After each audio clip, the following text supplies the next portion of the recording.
But we might move to the next point on the...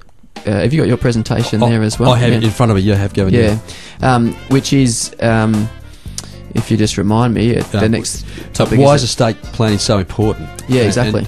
Look, it's an interesting question. I mean, estate planning has always been important, but I think in the last decade or more, its importance has increased, mainly because overall wealth has increased. We find that estates are more valuable now than they were even 15 years ago. Yep. House prices have increased. The share market, notwithstanding a few hiccups, has done reasonably well in the long run. Yes. Australia's social fabric has changed enormously.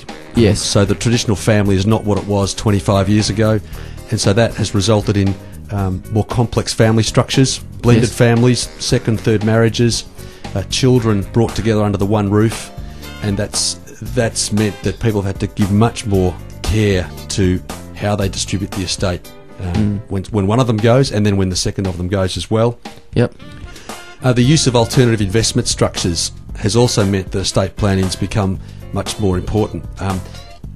I forget the exact figure, you might know, Gavin. The number of self-managed super funds in existence today is massive. Yeah, there's over 400,000 and growing. Tens of thousands each year. And there's enormous money in superannuation across the board, industry funds and self-managed. So all of a sudden, people are having to do more than just look at their will. They're having to look at the broader issues around their will. Use of family trusts has also meant that people have had to turn their mind to estate planning more carefully as well.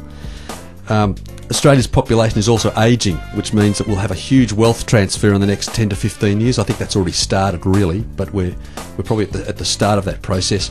So again, there's going to be a huge transfer of wealth, and if estate plan is not done appropriately, we're going to see some huge family arguments in the next 10 or 15 years. Yeah, and crucially, money causes a lot of arguments. I see it anecdotally myself, and I've read a range of books about the significant impact that transferring wealth does have on individuals and the legacy that does leave. So it's an important issue. It is, and one of the other things that's related to that is because people are living longer, people are not inheriting when they expect to. Yes. And so they're having to wait longer, which means that that puts pressure on people who expected to perhaps inherit at a certain age, but mum or dad are now 95 or 98.